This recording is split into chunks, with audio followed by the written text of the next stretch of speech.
India England జట్ల మధ్య జరుగుతున్నటువంటి ఆఖరి టెస్ట్ మ్యాచ్ రసవత్తరంగా సాగుతుంది. క్లైమాక్స్ మరింత ఉత్కంఠ రేపుతుంది. గెలవాలంటే ఈరోజు అంటే ఆఖరి రోజు భారత్ 4 వికెట్లు పడగొట్టాలి. మరి ఇంగ్లాండ్ గెలవాలంటే వాళ్ళు 35 పరుగులు చేయాలి.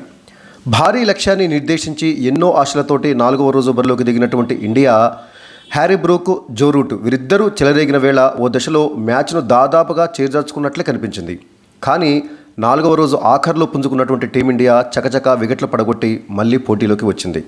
ఇంకొన్ని పరుగులే చేయాల్సినటువంటి ఇంగ్లాండ్ను ఒత్తిడిలోకి నెట్టినటువంటి భారత్ ఆఖరి పంచ్ను విజయవంతంగా విసురుతుందా, సిరీస్ను సమన్ చేస్తుందా లేదా ఈరోజు అంటే సోమవారం రోజు తేలిపోతుంది.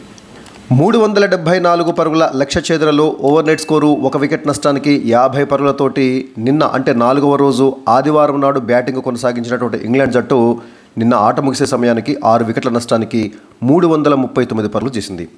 Harry Brook and Joe Root వీరిద్దరూ సెంచరీలతోటి చెలరేగతంతో ఇంగ్లాండ్ పైచేయిలు నిలిచింది.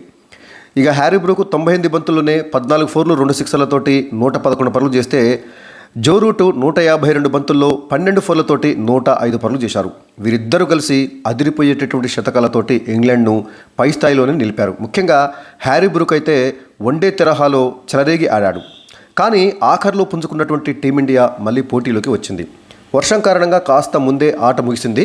ఇక ఆట ముగిసే సమయానికి జేమీ స్మిత్ 2 పరుగులతోటి, ఓవర్టన్ 0 పరుగులతోటి క్రీజ్లో ఉన్నారు. భుజం గాయం కారణంగా క్రిస్ వోక్స్ బ్యాటింగ్కు రావటము అనుమానమే. కాబట్టి ఇండియా మరొక 3 వికెట్లు తీస్తే గెలిచినట్లే. అయితే 35 పరుగులను కాపాడుకోవాలి. తొలి ఇన్నింగ్స్లో ఇండియా 224 పరుగులకు ఆల్అౌట్ కాగా ఇంగ్లాండ్ 247 పరుగులు చేసిన సంగతి తెలిసిందే. ఇక ఇండియా తన రెండవ ఇన్నింగ్స్లో 396 పరుగులు సాధించింది. సో 4వ రోజును టీమిండియా బాగానే మొదలుపెట్టింది. 3వ రోజు ఆఖరి బంతికి క్రాలీని అవుట్ చేసినటువంటి సిరాజు ఆదివారము ఆకాశ్దీప్తో కలిసి దాడిని ప్రారంభించాడు. పదునైనటువంటి స్పెల్ తోటి డకెట్ ఆ తర్వాత ఓలీ పోప్లను పరీక్షించాడు సిరాజు. కానీ 4వ రోజు ప్రత్యర్థి వికెట్ల పతనాన్ని ఆరంభించింది మాత్రము ప్రసిద్ధ కృష్ణనే. ప్రసిద్ధ బంతిని డ్రైవ్ చేయబోయినటువంటి డకెట్ 2వ స్లిప్లో దొరికిపోయాడు. సో డకెట్ 54 పరుగులు చేసి అంటే హాఫ్ సెంచరీ చేసి అవుట్ అయ్యాడు. ఆ తర్వాత సిరాజు ఓలీ పోప్ను వికెట్ల ముందు దొరకపుచ్చుకున్నాడు.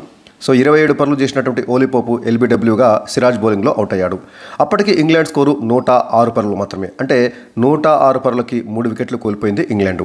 మరోవైపు జో రూట్ నిలవగా బ్రూక్ ధాటిగా ఆడటంతో లంచ్ విరామ సమయానికి ఇంగ్లాండ్ 3 వికెట్ల నష్టానికి 164 పరుగులతోటి నిలిచింది.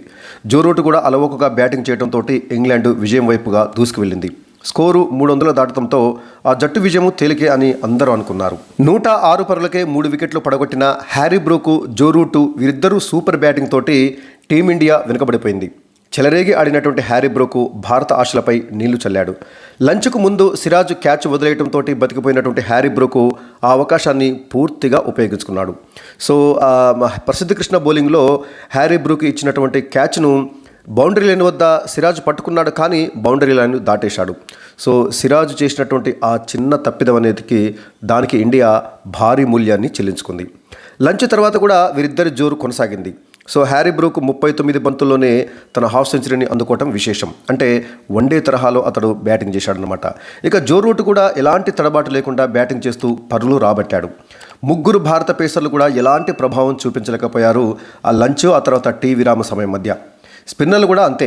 బ్రూక్ 91 బంతుల్లోనే తన సెంచరీని పూర్తి చేసుకున్నాడు. సో జోరు కొనసాగిస్తూ ఆకాశ్దీప్ బౌలింగ్లో అతడు వరుసగా 2 బంతులను బౌండరీలు దాటించడంతో ఇంగ్లాండ్ స్కోరు 300 పరుగులు దాటింది. ఆకాశ్దీప్ వేసినటువంటి అదే ఓవర్లో బంతిని ఆడేటటువంటి ప్రయత్నంలో బ్రూక్ బ్యాట్ను చేజార్చుకున్నాడు.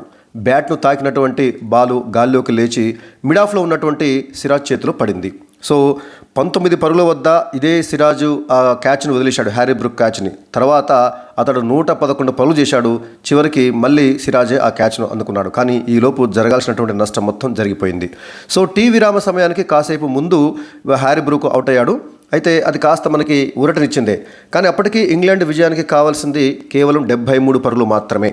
సో బెతెల్ వచ్చాడు. ఆ తర్వాత బెతెల్ అండర్తోటి రూట్ చక్కటి బ్యాటింగ్ కొనసాగించడంతో ఇంగ్లాండ్ విజయం వైపు సాగింది. టీ విరామం తర్వాత ఓ దశలో 4 వికెట్ల నష్టానికి 332 పరుగులు చేసింది ఇంగ్లాండ్. అంటే ఇక చేయాల్సింది కొద్ది పరుగులు మాత్రమే. ఇంగ్లాండ్ గెలుపు ఇక లాంఛనమే అనిపించింది అందరికీ. కానీ అనూహ్యంగా మళ్ళీ భారత్ ఆశలు చిగురించాయి. ప్రసిద్ధ కృష్ణ వరుస ఓవర్లలో జాకోబ్ బెతెల్ ఆ తర్వాత జో రూట్ ఇద్దరిని అవుట్ చేసడంతో టీమిండియా మళ్ళీ పోటీలోకి వచ్చింది. సో జాకోబ్ బెతల్ బౌల్డ్ కావడంతో ఆఖరి వరకు క్రీజులో నిలిచేలా కనిపించినటువంటి జో రూట్ ప్రసిద్ధ కృష్ణ వేసినటువంటి బంతిని డ్రైవ్ చేయిపోయి వికెట్ కీపర్ ధ్రువ్ జురెల్ చేతికి చిక్కాడు. అంతే, టీమిండియా మైదానంలో రెట్టించినటువంటి ఉత్సాహంతో కదిలింది. పేసర్లు కట్టుదిట్టమైనటువంటి బౌలింగ్తో బ్యాటర్లు జేమీ స్మిత్ అండ్ ఓవర్టన్ వీరిద్దరిపైన ఒత్తిడి పెంచారు. పరుగులు రాబట్టడం అనేది వాళ్ళకు చాలా కష్టమైపోయింది. చివర్లో హఠాత్తుగా భారత్కు కూడా మ్యాచ్లో గెలుపు అవకాశాలు ఏర్పడ్డాయి.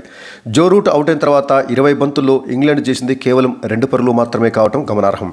సో వెలుతురు సరిగా లేని కారణంగా ఆటను ఆపేశారు. ఆ తర్వాత వర్షం కూడా మొదలైంది. దీంతో 4వ రోజు ఆట త్వరగానే ముగిసిపోయింది. సో ఈ మ్యాచ్లో సిరాజ్ చేసినటువంటి ఒక తప్పుకి ఇండియా భారీ మూల్యాన్ని చెల్లించుకుంది. అద్భుతమైనటువంటి బౌలింగ్తో అందరి మన్ననలు పొందినటువంటి ఫాస్ట్ బౌలర్ మహమ్మద్ సిరాజు 4వ రోజు ఓ ఖరీదైనటువంటి తప్పును చేశాడు. అతడు క్యాచ్ చేజార్చడం అనేది టీమిండియాకు పెద్ద నష్టమే చేసింది. ఇంగ్లాండ్ లక్ష్య ఛేదనలో 35వ ఓవర్ అది. ఉదయం అప్పటికే 2 వికెట్లు పడగొట్టినటువంటి ఇండియా మంచి స్థితిలోనే ఉంది. జట్టును గట్టెక్కించడానికి ప్రయత్నిస్తున్నటువంటి జో రూట్, హ్యారీ బ్రూక్ వీరిద్దరిపైన ఒత్తిడి తెచ్చేటటువంటి ప్రయత్నం చేస్తున్నారు ఇండియన్ ఫీల్డర్లు అండ్ బౌలర్లు. అప్పుడు ప్రసిద్ధ కృష్ణ బౌలింగ్లో బ్రూక్ ఫైన్ లెగ్లో ఫుల్ షాట్ ఆడాడు. బంతి గాల్లోకి లేచింది. బౌండరీ వద్ద సౌకర్యంగానే నిలబడ్డటువంటి సిరాజు బంతిని ఎలాంటి ఇబ్బంది లేకుండా అందుకున్నాడు. కానీ అనూహ్యంగా తడబడి బౌండరీ కుషన్ను కాలుతోటి తాకి ఆ తర్వాత బౌండరీ లేని బయట కాలు పెట్టాడు. సో దాంతో అది సిక్సర్ అయిపోయింది.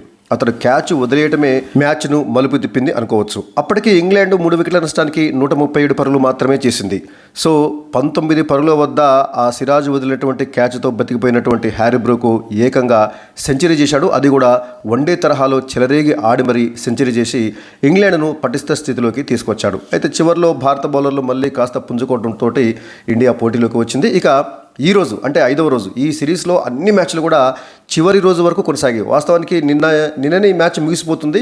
అది ఇండియా గెలిపోయినా ఇంగ్లాండ్ గెలిపోయినా సరే 4వ రోజే దాదాపు మ్యాచ్ ముగిసిపోతుందని చెప్పేసి అందరూ అనుకున్నారు. కానీ ఈ 5వ మ్యాచ్ కూడా 5వ రోజుకు కొనసాగింది. దీంతో ఈ సిరీస్ మొత్తం కూడా చాలా పోటాపోటీగా సాగుతుందని చెప్పొచ్చు. ఇక ఈరోజు ఇండియా గెలవాలంటే మరి 4 వికెట్లు తీయాలి. వాస్తవానికి క్రిస్ వోక్స్ బ్యాటింగ్ రాడని చెప్పేసి దాదాపుగా అనుకుంటున్నారు కాబట్టి 3 వికెట్లు తీస్తే సరిపోతుంది. ఎందుకంటే ఒకవేళ క్రిస్ వోక్స్ బ్యాటింగ్ వస్తాడా, ఎందుకంటే మన రిషబ్ పంత్ కూడా కాలి గాయంతో ఉన్నప్పటికీ చివరిలో బ్యాటింగ్ వచ్చాడు గత మ్యాచ్లో. మరి ఇప్పుడు అదేవిధంగా క్రిస్ వోక్స్ వస్తాడా? క్రిస్ వోక్స్కి గాయమైంది కాలు కాదు, భుజానికి. ఆ భుజం గాయమైనప్పుడు బ్యాట్ను పట్టుకోవటమే కష్టం కాబట్టి 90% క్రిస్ వోక్స్ బ్యాటింగ్కు రాకపోవచ్చు. కాబట్టి ఇండియా తీయాల్సింది ఇక 3 వికెట్లు మాత్రమే. కానీ ఇంగ్లాండ్ కూడా గెలుపు అవకాశాలు బ్రహ్మాండంగా ఉన్నాయి. ఎందుకంటే ఇంగ్లాండ్ ఇంకా చేయాల్సింది కేవలము 35 పరుగులు మాత్రమే. ప్రస్తుతము జేమీ స్మిత్ క్రీజ్లో ఉన్నాడు కాబట్టి జేమీ స్మిత్ బ్రహ్మాండమైనటువంటి మంచి బ్యాటరే. సో అతడి నుంచి ప్రమాదం పొంచి ఉంది. ఇక ఆ తర్వాత మిగతా 2-3 కూడా బౌలర్లే అయినప్పటికీ కూడా వాళ్ళని కూడా మనం తక్కువ అంచనా వేయలేము. సో నిన్న ఈవినింగ్ మ్యాచ్ ముగిసే ముందు భారత బౌలర్లు వాళ్ళపైన ఎలాంటి ఒత్తిడి తీసుకొచ్చారో ఈ రోజు అంటే 5వ రోజు కూడా అదే ఒత్తిడిని కొనసాగించి ఒత్తిడిలోకి నెట్టి వికెట్లను పడగొడితే మాత్రము ఇండియా విజయం సాధించడానికి అవకాశం ఉంది. మొత్తంగా చూసినట్లయితే ఇంగ్లాండ్ గెలవడానికి 70% అవకాశం ఉంటే ఇండియా గెలవడానికి 30% మాత్రమే అవకాశం ఉంది. మరి 30%ని 100%గా మార్చుకొని భారత బౌలర్లు మరి ఈ మ్యాచ్లో ఇండియాకి విజయాన్ని సాధించబెట్టి సిరీస్ను 2-2తో డ్రా చేయడంలో కీలక పాత్ర పోషిస్తారా లేదా అనేది చూడాలి. మరి మీ అభిప్రాయం ఏమిటో కామెంట్ సెక్షన్లో కామెంట్ చేయండి.